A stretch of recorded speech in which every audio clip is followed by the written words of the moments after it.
यीशु मसीह के बाद अगर मैंने किसी को नरक का प्रचार करते हुए सुना था तो वो बिली ग्राहम को सुना था, जो सबसे अधिक अपने प्रचारकों में नरक का प्रचार करते थे।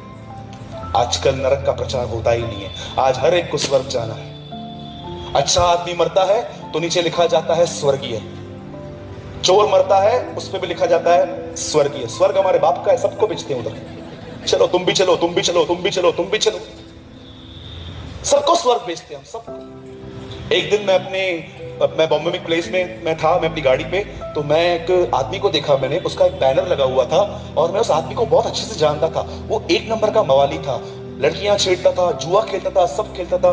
तो मैंने देखा बाप रे ये कभी मरा, और जब मैंने उसके बारे में पढ़ा तो मैं हैरान हो गया। वहां लिखा था स्वर्गीय। मेरा एक फ्रेंड मेरे साथ में था, मैंने बोला ये क्या लिखा है, पढ़ तो बराबर। तो उससे बोला हेवनली, स्वर्गीय। मैंने कहा यार अगर ये गया है तो यार हमने कौन सा गुनाह किया, हमको तो पहले लेना चाहिए प्रभु को। मैं फिर से कहता हूं, शायद आपको ये पढ़ते हुए देर ना हो जाए, मैं आपको फिर से कहता हूं, शराब पीने वाले, ब्रदर मैं तो ऑकेशनली पीता हूं, चटके भी तेरे को ऑकेशनली लगेंगे।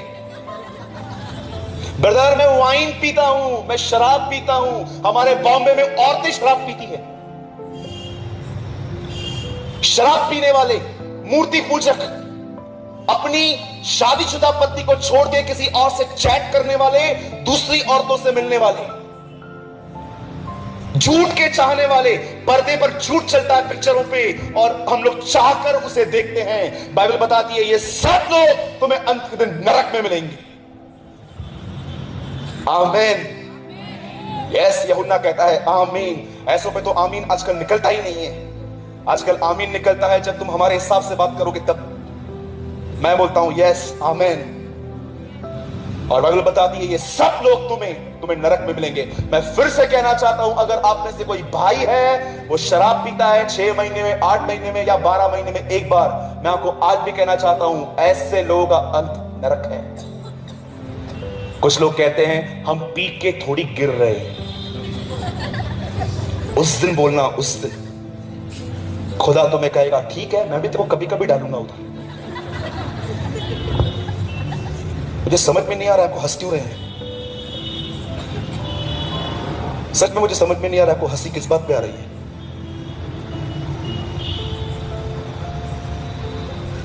बाइबल ऐसा बताती है वो सदोम और अमोरा में गए।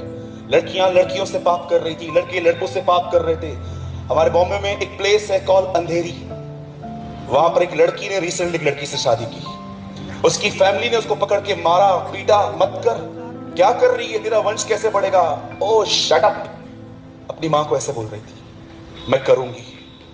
आप सोचिए इंसान इतना गिर चुका है। ये तो एक लॉफुल सेक्स होता है हस्बैंड और वाइफ के बीच में, आज ये हो गया है। अरे एब्रॉड में तो लोग जानवरों के साथ पाप करते।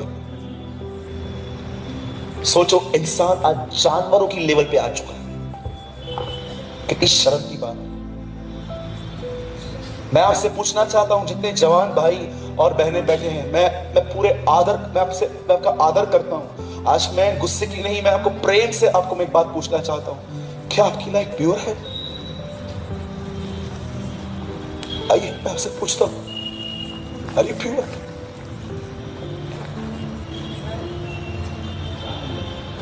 यीशु ने कहा तुम सुन चुके थे व्यभिचार मत करना।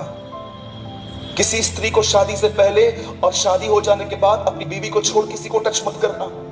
पर मैं तुमसे ये कहता हूं, यीशु कहता है तुमने ये बात सुनी थी, पर मैं तुमसे कहता हूं किसी स्त्री को देखकर अपने मन में गंदा मत सोचना। और उसके बाद यीशु कहता है हस्त में तुम के पाप मत करना। यदि तेरा हाथ तुझे ठोकर खिलाता है इसको काट और फेंक दे। Don't do मैस्टरब्यूशन।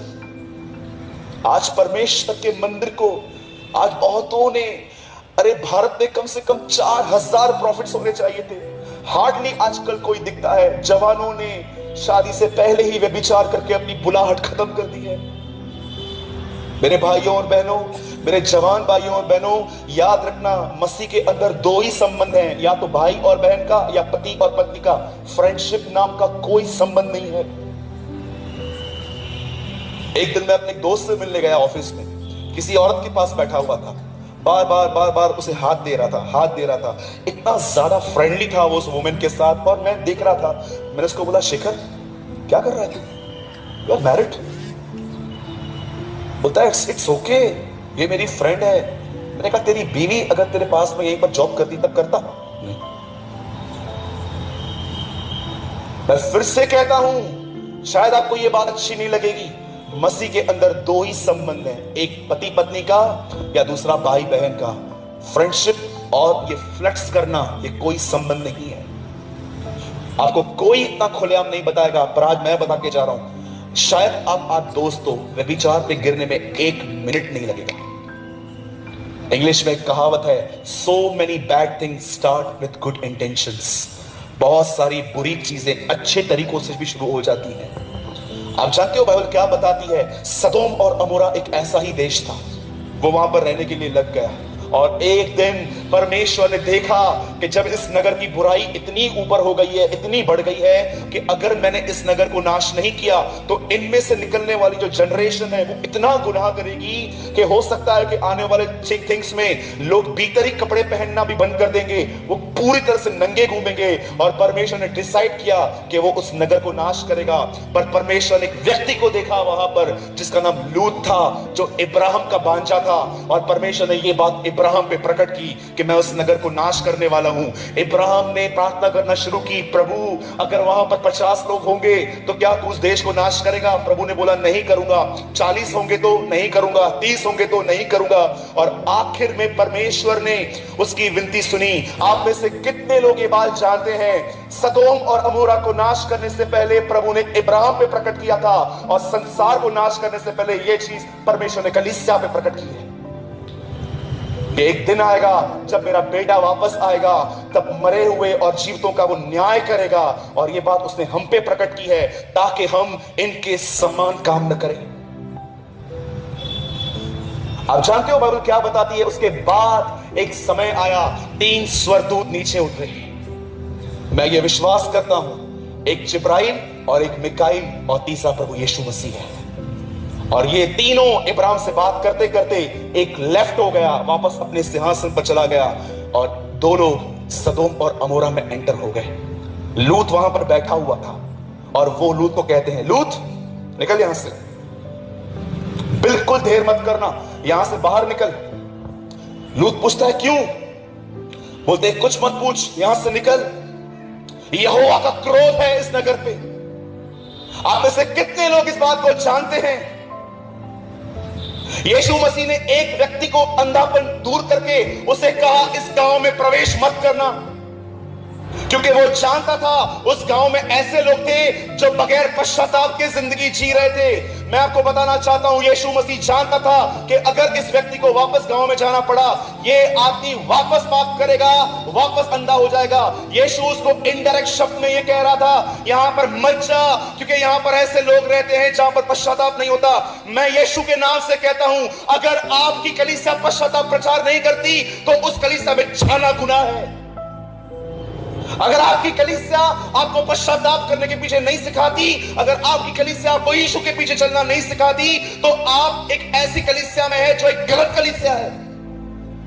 यीशु जानता था उस नगर के लोगों ने पश्चाताप नहीं किया है। उसने कहा, हाय बैतसैदा, हाय खुराजीन, जो काम तुम में किए गए यदि कहीं और किए गए होते तो वहां के लोग मन फिरा ले। और वहां से यीशु ने एक आदमी को निकाला, उसका अंधापन ठीक किया, और उसको कहता है यहां मत जाना, क्योंकि ये वो लोग हैं तो देखा है पर उन्होंने पश्चाताप नहीं किया है, तू यहां पर की तरह हो जाएगा। मैं आज आपसे पूछना चाहता हूं, are you in right church? मैं every Sunday Jesus is life पे खड़े होकर लोगों को यीशु के पीछे चलने का टारगेट देता हूं। मैं उन्हें चैलेंज करता हूं, यीशु की तरह बनो। आज बहुत सारे जो लोग हैं वो इस बारे में जानते ही नहीं है। यू नो, इस पवित्र शास्त्र की आखिरी आज्ञा क्या है? मेरे लोगों, बेबीलोन से बाहर निकलो, निकलो उन मरी हुई कलीसियाओं से बाहर, और उन लोगों के साथ संगति करो जो खुदा के साथ चलते हैं, जो खुदा के पीछे चलते हैं। निकलो मरी हुई डिनोमिनेशन से बाहर। डेड और ड्राई रिलीजन कहती है बाइबल उन्हें। Yes, dead and dry religion, एक मरा और सड़ा हुआ धर्म। उस कलीसिया में जाओ जहां पर उसके पुत्र के जीवन का प्रचार होता है, जहां पर आपको यीशु की तरह बनने के लिए टीचिंग दी जाती है। क्या होगा सबसे अगर मैं ऐसा बोलूंगा तो? कुछ लोग बकबक करेंगे, इसको क्यों बुलाते हो? Who cares? कौन फिक्र करता है वापस आने की? मैं आपको खुश करने के लिए नहीं आया हूं, मैं सच्चाई बोलने आया हूं। ग्रहण करो, आपकी मर्जी, नहीं करो, आपकी मर्जी। जो सत्य है वो सत्य है। आपको क्या लगता है यीशु मसीह को इसलिए क्रूस पे चढ़ाया गया क्योंकि उसने 5000 लोगों को खाना खिलाया था, दुष्ट आत्मा निकाली थी, बीमारों को चंगा किया था? जानते हो वो लोग क्या बोलते हैं उसको पकड़ के? ये इंसान सबत के दिन को, हमारी रीतियों को नहीं मानता, इसीलिए उसे मारा गया। आज कहां भी जाओ सब लोग कहते हैं जो प्रचार करना है कर लो, don't touch our traditions. Oh I will touch, but I will touch. कहां लिखा है? मुझे एक जगह बताओ बाइबल में कहां लिखा है मरियम की पूजा करनी है? Show me in one place. कहां लिखा है about hosiery? Tell me, show me, मैं भी फॉलो करूंगा। मैं डिनाई नहीं करता कि मैरी एक गॉडली वुमेन नहीं थी। यस, मैं मानता हूं कि वो भी एक गॉडली वुमेन थी। वही गॉडली वुमेन लूका की किताब में कहती है, मेरा प्राण मेरे उद्धारकर्ता की बड़ाई करता है। एक पापी ही उसे उद्धारकर्ता कहता है, पापों से छुड़ाने वाला। मरियम खुद बताती है मैं गुनहगार हूं, लेकिन रोमन कैथोलिक भाई बहन उसकी आराधना करते हैं, उसकी मूर्तियां रखते हैं। कहां लिखा है? कहां लिखा है? मार्टिन लूथर ने उनसे पूछा था 500 साल पहले, कहां लिखा है यह सब? इंडल्जेंस के नाम पे जब वो दंगा करते थे कलीसियाओं में खड़े होकर, वो उनसे पूछता है कहां लिखा है यह सब? वो कहते हैं मरियम ने एक विनती की थी, याईर, मरियम ने एक विनती की थी उससे और यीशु ने उसकी सुनी। मार्टिन लूथर ने कहा फिर एक काम करो, यीशु ने याईर की विनती सुनाई, उसको भी मानो। फिर मजाक बना के रख दिया। कभी कभी लोग हमसे हम लोग को क्या बोलते हैं पता है? बाहर बोलते हैं ये लोग इतने भटे हुए हैं, समझ में ही नहीं आता है कि यीशु पर विश्वास करके जाए कहां पर? रोमन कैथोलिक में जाएं, प्रोटेस्टेंट्स में जाएं, यहां जाएं, वहां जाएं, माता मरियम में जाएं, यहां जाएं, पिता जाएं, कहां जाएं? वो हैरान हो गए हैं हम लोग को देखकर कि एक ही खुदा है, 1 लाख डिनोमिनेशन है। आपको नहीं लगता है कि कंफ्यूजन निकलने चाहिए और एक ही कलीसिया बनने चाहिए जिसमें उसको आदर मिल सके, जिसमें उसको महिमा मिल सके? बस अभी क्रिसमस आएगी, कैरल निकालेंगे, लड़के लड़कियां मस्त वहां पर लाइन मारेंगे, एक दूसरे को डांस करेंगे, घर पे चले जाएंगे। और यीशु का जन्म आजकल लोगों के लिए एंटरटेनमेंट बन चुकी है। Entertainment, just entertainment. My brothers and sisters, be serious, be a true Christian. अगर ये मीटिंग तुम्हें आज नहीं उठा पाई ना, मुझे नहीं पता है फिर तुमको कौन उठाएगा। बाइबल क्या बताती है? वो दोनों स्वर्गदूत वहां पर गए और लूत को बोलते यहां से निकल। जैसे लूत निकल रहा था, बाइबल ऐसा बताती है उसे आज्ञा मिली पीछे मत देखा, और उसकी पत्नी ने पीछे देखा और बाइबल कहती है वो नमक का खंबा बन गई। क्यों लिखा गया है? याद करो उसको। क्या अर्थ है नमक का खंबा बनने का? अब मैं आपको बताता हूं और 5 मिनट में मीटिंग पूरी कर दूंगा। जानना चाहते? जब प्रभु ने उससे कहा आगे बढ़ और वो पीछे मुड़ी, वो नमक का खंबा हो गई। अब जानते हो क्यों बाइबल ऐसा बताती है? इस चीज को याद रखो। जब बाइबल कहती है आगे बढ़ो, इसका मतलब है अपने पुराने स्वभाव को छोड़कर दिन प्रतिदिन अपने सृष्टिकर्ता के स्वभाव में आओ। लेकिन जो लेडी ने पीछे देखा, वो नरक का खंबा, वो नमक का खंबा बन गई। आपको पता है उसकी ग्रोथ रुक गई, वो खत्म हो गई। आज मैं आपसे पूछना चाहता हूं, क्या आप इस बात को जानते हैं? जब बाइबल ऐसा बताती है पीछे मत देख, इसका मतलब जो कुछ खुदा ने तुझे छुड़ा दिया है उस चीज को वापस मत उठा। आज मैं एक सवाल यहां पर बैठे हुए हर व्यक्ति से पूछना चाहता हूं, आइए मुझे उत्तर दीजिए। प्रभु में आने के बाद दिन प्रतिदिन आप नम्र बन रहे हैं कि आप डे बाय डे घमंडी बनते जा रहे हैं? अपने आप से पूछिए, कहीं ऐसा तो नहीं है कि आप बपतिस्मा ले चुके हैं पर अभी तक आपके अंदर आपका पुराना स्वभाव जारी है? जॉन वेस्ली ने अपनी किताब में लिखा, जो तुम अंधेरे में हो तुम वो रियल हो, जो तुम उजाले में हो वो रियल नहीं है, वो एक्टिंग है। मैं आपसे पूछना चाहता हूं, क्या आप दिन प्रतिदिन अपने सृष्टिकर्ता के स्वभाव में बढ़ रहे हैं? कितने लोग हैं यहां पर? अरे मैं आपको सच कहता हूं, मैं झूठ बोलता था ना, मैं आपको सच कहता हूं, मुझे बॉम्बे में लोखंडवाला में अपना एक बंगला, अपना एक घर होता था, मेरे पास कार होती थी, मेरे घर पे बहुत सारी लग्जरियस चीजें रहती थी, पर मैं आपको सच बोलता हूं, मैंने कभी इन चीजों के साथ कॉम्प्रोमाइज नहीं किया। इसीलिए बहुत सारी सांसारिक वस्तुएं मेरे पास नहीं है, पर मैं आपको बताना चाहता हूं, भले ही मेरे पास सोना चांदी नहीं है, मेरे पास यीशु मसीह है। हर जीसस। आज बहुतों के पास सोना चांदी है, जीसस नहीं है। सब कुछ है, मैंने अपने बच्चे के लिए LIC भरी है, मैंने अपने बच्चे के लिए ये किया है, बहुत अच्छी बात है, प्रेज द लॉर्ड। बाइबल भी कहती है फ्यूचर प्लान करो, पर मैं आपसे एक सवाल पूछना चाहता हूं, कहीं ऐसा तो नहीं है कि आपका जो भरोसा है वो पैसों पर है? मैं आपको सच कहता हूं, हो सकता है कि आपके घर में जब कोई बीमार पड़ता हो तो डायरेक्ट आप किसी बड़े हॉस्पिटल में उसको एडमिट करने की कोशिश करते हो, पर मैं आपको बताना चाहता हूं, जब मेरे घर पे कोई बीमार पड़ता है ना, मैं हॉस्पिटल के लिए नहीं सोचता हूं, क्योंकि मैं आपकी तरह इतना अमीर नहीं हूं। मैं सबसे पहले उसे पुकारता हूं, क्योंकि मैं जानता हूं वो चंगा करेगा। और ये मेरी गवाही है, मैं बहुत बार विदाउट डॉक्टर मैं ठीक हो चुका हूं। यस, मैं आपसे पूछना चाहता हूं, क्या आप अपने सृष्टिकर्ता के स्वभाव में एवरी डे बढ़ रहे हो? और अगर आप बढ़ना चाहते हो तो आज मैं आपको एक रास्ता बताता हूं, अगर वो करोगे, मैं यीशु के नाम से कहता हूं, आने वाले दिनों में आप डे बाय डे यीशु की तरफ बनते जाओगे। You become like Lord Jesus Christ. और सुनिए, उसके लिए आपको क्या करना है, अब ध्यान दीजिएगा। आप जानते हैं पवित्र आत्मा क्यों दिया गया है?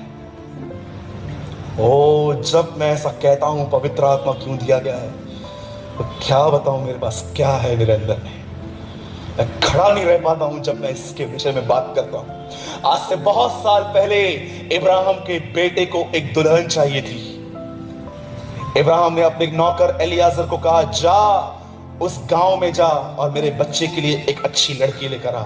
इब्राहिम 20 ग्राम के 6 बैंगन लेकर और ऊंट लेकर ढूंढने निकला अपने मालिक के बेटे की पत्नी को।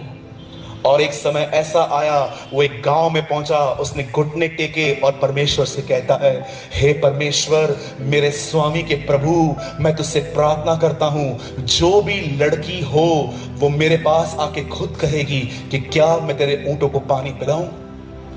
मैं कभी कभी सोचता था, प्रभु जी, इस आदमी ने ये चिन्ह क्यों रखा? आपको पता है ऊंटों को पानी पिलाना कितना डिफिकल्ट होता है। वो हमारी तरह 1-2 ग्लास बॉटल नहीं, वो इतना पानी एक समय अपने अंदर स्टोर कर देते हैं, क्योंकि वो एक अकेला जानवर है जो रेगिस्तान में सर्वाइव करता है। कई दिनों तक उसे पानी नहीं मिलने पर भी वो चल पाता है। आपको पता है इनडायरेक्टली एलियाजर प्रभु को क्या कह रहा था? वो जो भी लड़की हो वो हार्ड वर्कर हो। नीति वचन में लिखा गया है, मनुष्य की पहचान उसकी नम्र जुबान और कड़क हाथों से होती है। आज हमारे साथ उल्टा है, हमारी जुबान हार्ड है और हाथ सॉफ्ट है। पहले के दिनों में ऐसा नहीं होता था। पहले के दिनों में लोगों के हाथ कड़क होते थे, जुबान सॉफ्ट होती थी। आज लोगों की जुबान कड़क हो गई है, हाथ सॉफ्ट हो गए, सब हाथ में मिलता है उन्हें। मैं आपसे पूछना चाहता हूं, यहां पर कितने लोग हैं अपने घर में अपना काम खुद करते हैं? ऐसा लिखा गया है, मुर्दों में से जी उठने के बाद जब पतरस यीशु की कब्र पे गया तो वहां पर लिखा गया है, हमने क्या देखा? यीशु का अंगोछा लपेटा हुआ पड़ा था। कितनी अजीब बात है ना। समझिए ये कब्र का दरवाजा है, पतरस अंदर आया और पतरस ने देखा यीशु मसीह कहां भी नहीं है, पर उसे एक कपड़ा मिला जो लपेटा हुआ पड़ा था। लिखा है ये कपड़ा यीशु के सर से बंधा हुआ था। लेकिन जैसे यीशु ने कपड़ा उतारा और जब पतरस आता है तो क्या कहता है? मैंने उस कपड़े को लपेटा हुआ देखा। कितनी बड़ी बात है ना। मुर्दों में से जिंदा होने के बाद भी उसे पता था मुझे अपना काम खुद करना है। What a God of discipline। आज हम लोग कभी कभी घर में आते हैं, जूते नहाते हैं, वो सब वहीं पर पड़ा रहता है। क्यों? मेरी पत्नी करेगी। क्यों? वो तुम्हारी नौकर है। तुम्हारे हाथ में क्या मेहंदी लगी हुई है? तो मतलब तू क्या कहना चाहता है? सब मैं करूं? किया तो फिर क्या हुआ? बहुत सारे भाई लोग हैं ना, ऐसा समझते हैं घर पे लड़की नहीं नौकरानी लेकर आए हैं। जैसे एक दिन उनका काम करके दिखाओ, पता चलेगा आपको। आप जानते हो एलियाजर ने उससे क्या मांगा? मुझे एक ऐसी लड़की देना मेरे मालिक के बेटे के लिए जो मेरे ऊंटों को पानी पिलाए। और बाइबल ऐसा बताती है, दोपहर का समय था, रिबेका अपनी सहेलियों के साथ वहां पर आई थी। मैं ये विश्वास करता हूं वहां पर एक स्वर्गदूत खड़ा था जो दिखाई नहीं दे रहा था, क्योंकि बाइबल बताती है 90% प्रभु की इच्छा वही पूरी करते हैं, इंसान तो खाली 10% पूरी करता है। मैं ये बिलीव करता हूं जब सब लड़कियां वहां पर आ रही थी, वहां पर एक स्वर्गदूत खड़ा था, उसने हर एक को रोक दिया, सिर्फ रिबेका आ गया। ये नो बाइबल क्या बताती है, वो लड़कियां आ रही थी पर कुएं तक सिर्फ रिबेका पहुंची। और जैसे रिबेका वहां पहुंची, वो एलियाजर को कहती है, हे मेरे प्रभु, क्या मैं तेरे ऊंटों का पानी पिलाऊं? बोलता है, वो हैरान हो गया, उसने उसको बैंगल डाले उसके हाथ में, पर वो कहती है, रुक, पहले तुझे मेरे पिताजी से बात करनी पड़ेगी। वो आज की जनरेशन की तरह नहीं थी, सब कुछ करने के बाद माँ बाप को बताएगी। She is a girl of customs. वो जानती थी कुछ रिवाज हैं जिसमें बड़े लोग बीच में बात करते हैं। और वहां से लड़की लेकर एलियाजर उस ऊंट पे, जिस ऊंट को उसने पानी पिलाया था, उन ऊंटों पे वो उसको लेके जा रहा था अपने स्वामी के घर में। आप में से कितने लोग इस बात को जानते हैं, जैसे इब्राहिम को अपने बेटे के लिए एक दुल्हन चाहिए थी, इसलिए उसने एलियाजर को भेजा, वैसे ही परमेश्वर को अपने बेटे के लिए दुल्हन चाहिए, इसलिए उसने पवित्र आत्मा कलीसिया पे भेजा है। मैं आपको बताना चाहता हूं, यदि आप में से कोई भी ऐसा व्यक्ति है जो अपने सृष्टिकर्ता के स्वभाव में चलना चाहता है, धीम, नम्र, pure, gentle, Holi, blameless, long suffering, जो पवित्र आत्मा से परिपूर्ण होके, मैं आपको बताना चाहता हूं, एक ही रास्ता है अपने परमेश्वर के स्वभाव में चलने का। मैं आपको बताना चाहता हूं, एक ही रास्ता है, पवित्र आत्मा से परिपूर्ण हो जाओ।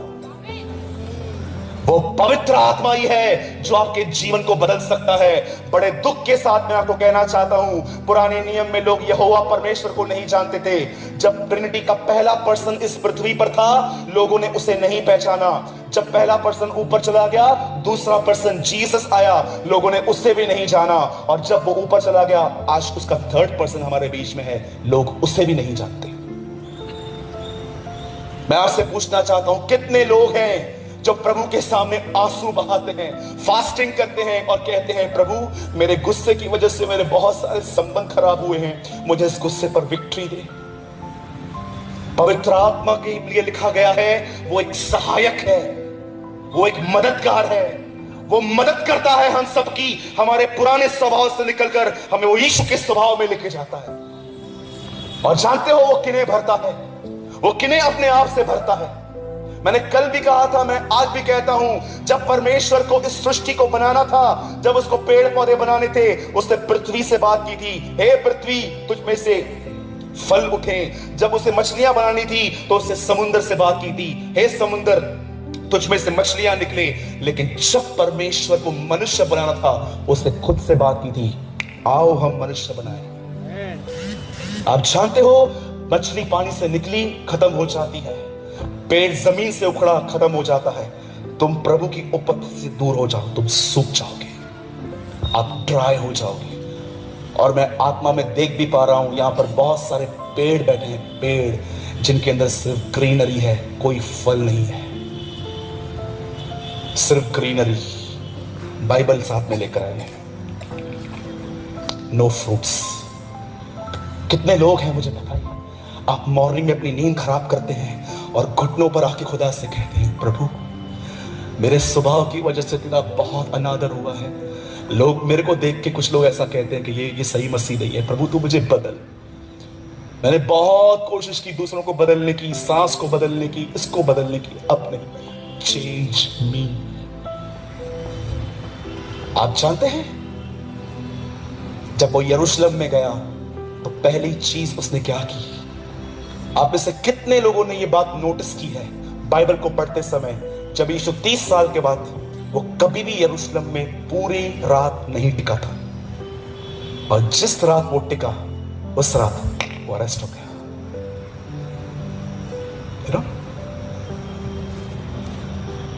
एक रात, एक दिन था, वो यरूशलेम में गया, और जानते उसने क्या किया? पहली चीज, उसे पेड़ को श्राप दिया। उसके बाद वो मंदिर में गया, और मंदिर में जो भी लोग दान दसवांश का धंधा कर रहे थे, उन सबको उसने उठाया और सबको बाहर निकाला। पहले पहले किसको निकाला? जो लोग कबूतर बेच रहे थे।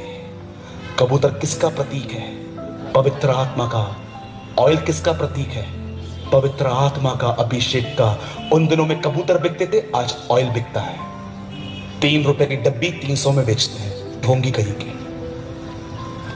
1 रुपया मत दिया करो इनको, दे आर हिपोक्रेट्स। गरीब को तो इससे अच्छा। मैं अपनी कलीसिया में हमेशा कहता हूं, अगर तुम्हारे हाथ में ऑफरिंग है और तुम कलीसिया की तरफ आ रहे हो प्रभु के भवन में डालने के लिए, और तुम किसी को ऐसे को देख रहे हो जो भूखा नंगा बैठा है, 1 रुपया चर्च में मत लाना, पहले उसको खिलाओ, बाद में देख लेंगे। यीशु मसीह ने नहीं कहा मेरे पीछे चल तुझे स्वर्ग में धन मिलेगा, उसने कहा अपना पैसा गरीबों को दे और मेरे पीछे चल तुझे स्वर्ग में धन मिलेगा। बाइबल कहती है, मैं नहीं। मैं आपसे पूछना चाहता हूं, कितने लोग हैं यहां पर पवित्र आत्मा से भरने के लिए कीमत चुकाते हैं? कैथरीन कुलमैन, एक परमेश्वर की महान दासी, अपने प्रचार में कहती है, इससे पहले कि मैं यीशु का प्रचार करूं, उससे पहले मैं 1000 बार मरती हूं। फिर से कहूं, एक परमेश्वर की दासी 19वीं सदी में अपनी किताब में लिखती है, इससे पहले कि मैं यीशु के लिए कुछ बात करूं, उससे पहले मैं 1000 बार मरती हूं। मेरे भाइयों और बहनों, इस बात को याद रखना, अगर तुम चाहते हो कि तुम्हारे अंदर यीशु दिखे तो तुम्हें मरना होगा। फिजिकली नहीं, अपने गंदे स्वभाव में। इससे पहले कि मैं वाइंड अप करूं, एक चीज आपको बोलना चाहता हूं। एक दिन लोग यीशु से मिलने आए, उनके चेलों से उनकी मुलाकात हो गई। वो कहते हैं, हे महाशय, ओ सर, हम यीशु को देखना चाहते हैं। बोलो देखना, जोर से बोलो देखना। उन्होंने ये नहीं कहा कि हम उससे मिलना चाहते हैं, वो कहते हैं हम उससे देखना चाहते हैं। अंद्रियास और फिलिपुस अंदर गए और यीशु सामने बैठे थे और उनको कहते हैं, स्वामी, ग्रीक्स आर देयर, यूनानी लोग आए हैं और वो तुझे देखना चाहते हैं। जानते हो यीशु ने क्या किया?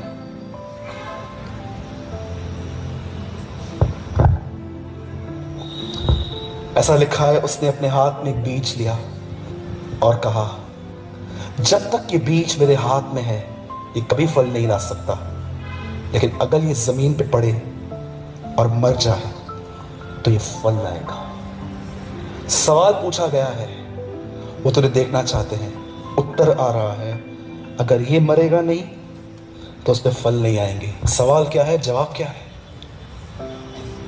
सालों तक स्टडी करने के बाद मुझे पता चला इस सवाल का यही जवाब। यीशु को वो लोग कहते हैं वो तुझे देखना चाहते हैं। यीशु कहता है वो देखना चाहते हैं ना, ये करो, वो तुम्हारे अंदर मुझे देख लेंगे। अगर तुम जमीन पे पड़ के मरना नहीं सीखोगे, लोगों को कभी मैं नहीं दिखाई दूंगा। लेकिन यदि कोई जमीन पे गिर के मर जाए, वो मुझे तुम्हारे अंदर देख लेगा। कितने लोग चाहते हैं कि यीशु आप में दिखे? मरना सीखो। जानते हो शुरुआत कैसे करनी है? आज के बाद घर में कोई भी बुरा भला कहे, चुपचाप सुन लो।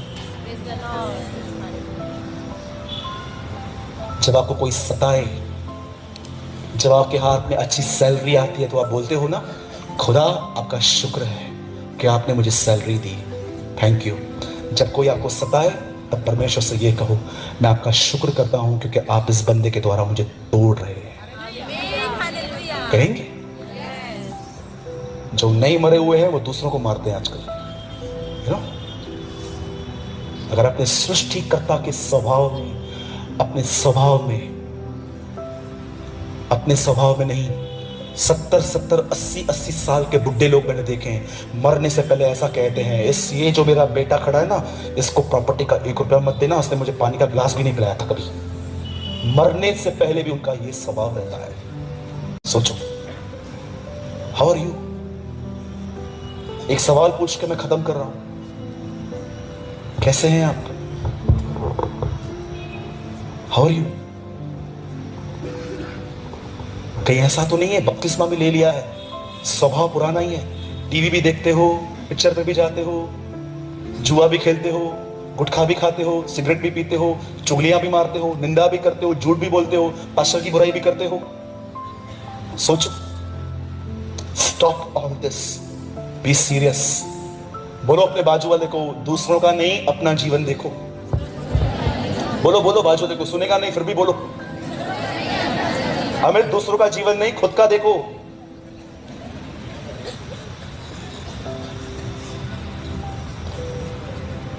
आपको क्या लगा था मैं आपको यह बताऊंगा कि वीजा कैसे लगेगा? यही सुनना चाहते हैं ना आजकल लोग। पंजाब भरी पड़ी है ऐसे लोगों से। मैं होशियारपुर में था, एक आदमी ने 2000 का नोट मेरे पॉकेट में डाल के मुझे कहा, पास्टर जी भविष्यवाणी तो कर दो। मैंने कहा क्या भविष्यवाणी करूं? कनाडा जाना है, वीजा लगेगा कि नहीं लगेगा? मैंने उसको बोला तू औरंगाबाद के भी आगे नहीं जाएगा कभी। ऐसे विचार रखते, प्रोफेसी ऐसे होती है। और आजकल लोगों को जानते हैं प्रोफेसी कैसे चाहिए? बोलो मेरे हिसाब से। मैं आपको एक एक्टिंग करके दिखाता हूं। अमित कम, ये सत्य घटना है, मेरी कलीसिया में हुई है। ये एक लड़की आई थी हमारे कलीसिया में, आगे मुझे बोलती है सूरज भाई। मैंने बोला हाँ बेटा बोल। मेरे लिए प्रार्थना करो। मैंने बोला क्या प्रार्थना करूं? मेरे लिए प्रार्थना करो, मेरा एक बॉयफ्रेंड है, वो प्रभु में नहीं है, वो प्रभु में आ जाए तो मैं उससे शादी कर लूं। मैंने कहा ठीक है, फिलहाल तो वो तुझे अपने पास लेके गया है, इधर। और मैंने इसके लिए प्रार्थना ऐसे की, स्वर्गीय पिता मैं दुआ करता हूं यीशु मसीह के नाम से, मैं प्रार्थना करता हूं, मैं तुझे ये नहीं कहता प्रभु कि उसको ये बच्चा लड़का मिले, मैं प्रार्थना करता हूं तेरी मर्जी पूरी हो। और जब मैंने ऐसे कहा तेरी मर्जी पूरी हो, आंखें खुल गई। बोलती है नहीं नहीं प्रार्थना करो कि वो मिले। मैंने कहा ये प्रार्थना मैं नहीं करता हूं। गालियां दे रही थी अंदर ही अंदर। उसके बाद वो दिनेश के पास गई।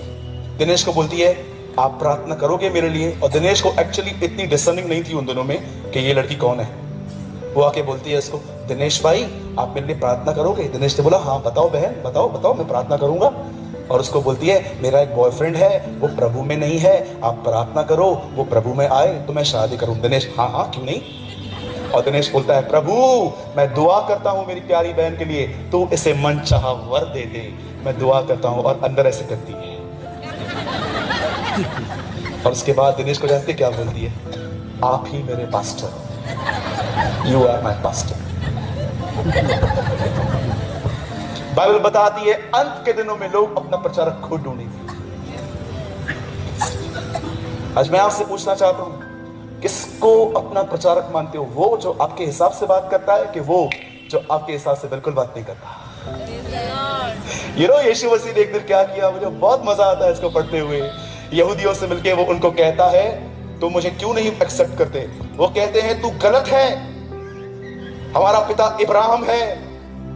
यीशु कहता है यदि तुम्हारा पिता इब्राहिम होता तो तुम मुझे जान लेते क्योंकि इब्राहिम ने मुझ पर विश्वास किया था। उसके बाद कहते हैं नहीं नहीं नहीं नहीं, फिर अपना बाप बदल देते हैं और फिर कहते हैं नहीं नहीं नहीं, परमेश्वर हमारा पिता है। यीशु कहता है यदि परमेश्वर तुम्हारा पिता है तो तुम मुझे जान लेते क्योंकि मैं परमेश्वर से निकल कर तुम्हारे पास आया हूं। उसके बाद यीशु उनको कहता है मैं तुम्हें बताता हूं तुम्हारा बाप कौन है। उसके बाद यीशु कहता है तुम्हारा बाप शैतान है क्योंकि तुम उसकी बातों को सुनते हो। किधर है ऐसे लोग जो इस तरह सच्चाई बोले? एक व्यक्ति हो सकता है उसने विश्वास किया है, बपतिस्मा लिया है, पर वो अब तक अपने बाप शैतान के स्वभाव में चलता है। मैंने अपनी आंखों से देखे ऐसे लोग। वैश्या प्रभु में आने के बाद वैश्यावृत्ति बंद कर देती है, पर कई सारे विश्वासी प्रभु में आने के बाद पहले की जिंदगी नहीं छोड़ते। कभी आपने इस विषय में पढ़ा? आई एम सो सॉरी, मैं बहनों की प्रेजेंस में ये वर्ड्स यूज कर रहा हूं। क्या कभी आपने बाइबल को पढ़ा और उसमें आपने देखा उन 10 औरतों को कुंवारी कहा गया था, वर्जिन्स? पर कितने लोगों ने आराम से प्रकाशित वाक्य पढ़ा है? आप में से कितने लोगों ने पढ़ा है इन्हीं कुंवारियों को प्रकाशित वाक्य में वैश्या कहा गया, हार्लट्स? कुंवारी वैश्या कैसे बन गई? कितनी बड़ी बात है। यीशु मसीह जिस कलीसियाओं को बचाने के लिए आया, अंत में वही प्रभु यीशु मसीह उन कलीसियाओं को वैश्या कहता है, बोलता है इनके काम प्रोस्टिट्यूट के हैं। मैं आपको जाने से पहले एक आखिरी बात बताना चाहता हूं। ये मेरे हाथ में जो पवित्र शास्त्र है, मेरे बाइबल में 1732 पेज हैं, 1100 से अधिक अध्याय हैं। मैं इस बाइबल को 45 से अधिक बार पढ़ चुका हूं। मैं आपको यीशु के नाम में एक आखिरी बात कहता हूं, मैं जब भी इस बाइबल को पढ़ता हूं, मुझे इस बाइबल में हर पेज एक ही बात कहता है, अच्छा जिंदगी जी, पवित्र बन, क्योंकि वो पवित्र है। लेकिन मैं आपको बताना चाहता हूं, इस बाइबल का अंतिम पेज, प्रकाशित वाक्य 22वां अध्याय नहीं कहता है कि तुम पवित्र बनो।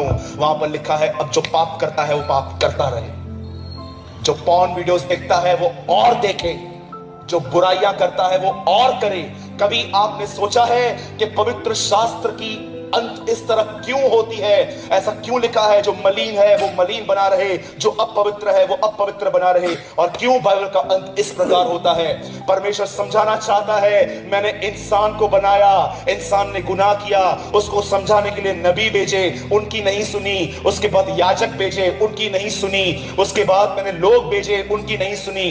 अंत में मैंने अपना बेटा भेजा, उसकी भी नहीं सुनते हैं। वो उनके लिए मारा गया, गाड़ा गया, जी उठा, वो उसकी भी नहीं सुनते हैं। ये सब बातें जानने के बाद जब आप बाइबल के अंत में आओगे और उसके बाद प्रभु आपसे पूछता है, क्या तू अब भी अपना जीवन वैसे ही जीना चाहता है? Yes Lord. मैं इस वचन को जब पढ़ रहा था, मैं जब पढ़ता था, मैं हैरान हो गया, ये क्या लिखा है, जो अपवित्र है वो अपवित्र बना रहे। मैं सोच रहा था, यूहन्ना आपने इस किताब को सुना, आपने प्रभु से ठीक से सुना? यस सर, मैंने ठीक से सुना। क्या आप बिलीव कर सकते हैं? बाइबल का अंतिम पेज कहता है, जिसको पाप करना है करो, जिसको पॉर्न वीडियो देखना है देखो, जितनों को मैरिज होने के बाद भी अफेयर रखना है रखो। बाइबल का अंतिम पेज कहता है। लेकिन याद रखना, यह अंत नहीं है। उसके बाद लिखा गया है, हर एक के कामों के अनुसार प्रतिफल देने के लिए उसके पास फल है। You know, indirectly Prabhu last page पे क्या कहता है? सब जानने के बाद भी अपनी जिंदगी खुद जीना चाहते हो, गो टू हेल, जो करना करो। आप जानते हैं, न्याय के दिन, ओ जीसस, न्याय के दिन, मैं फिर से कहता हूं, न्याय के दिन वही लोग बुद्धिमान ठहरेंगे प्रभु की नजर में, जो इस पृथ्वी पर यीशु की तरह जिंदगी जीते थे। न्याय के दिन परमेश्वर के सामने वही लोग, परमेश्वर उनको ही कहेगा, ये बुद्धिमान आदमी है, क्योंकि ये पृथ्वी पर मेरी तरह जीवन जीता था। आपके पैसे, आपका गोल्ड, आपकी चर्च की बड़ी बड़ी पोजीशंस, कोई आपको बचाने नहीं आएगा। वहां डिक्टेटरशिप आपको नहीं बचाएगी, वहां चेयरमैनशिप आपको नहीं बचाएगी, वहां सेक्रेटरी, वहां पर खजांचीपन आपको नहीं बचाएगा। आप जानते हो, एक चीज है, आप वो ऊपर लेके जाओगे। जानना चाहते हो? हमने कहावत सुनी है ना, ना कुछ ले जाओगे ना कुछ ले आए हो, पर बाइबल इस कहावत को इतना सपोर्ट नहीं करती। बाइबल कहती है, एक चीज तुम ले जाओगे। जानना चाहते हैं? उनके काम उनके साथ हो लेंगे। रेवलेशन लिखा है, जो उन्होंने किया है उनके साथ जाएगा। My brothers and sisters, repent. अगर आप रायपुर के लोग इस मीटिंग में आए हैं और ये जानना चाहते हैं कि खुदा आपसे क्या बोलना चाहता है, उर्दू में कहते हैं तौबा करो, इंग्लिश में कहते हैं रिपेंट, और शुद्ध हिंदी में कहते हैं पश्चाताप करो। अपने गुनाहों से फिरो। तुम मसीह घर में जन्मे हो, इसका मतलब ये नहीं है कि तुम बच गए हो। अपने गुनाहों से फिरो। परमेश्वर से कहो, प्रभु मुझे पवित्र आत्मा से भर, ताकि मैं अपने पुराने स्वभाव से निकलकर तेरी तरह बन पाऊं। और मैं आपको कहना चाहता हूं, न्याय के दिन आप मुझे धन्यवाद देंगे, क्योंकि मैंने आपको यह संदेश सुनाया था।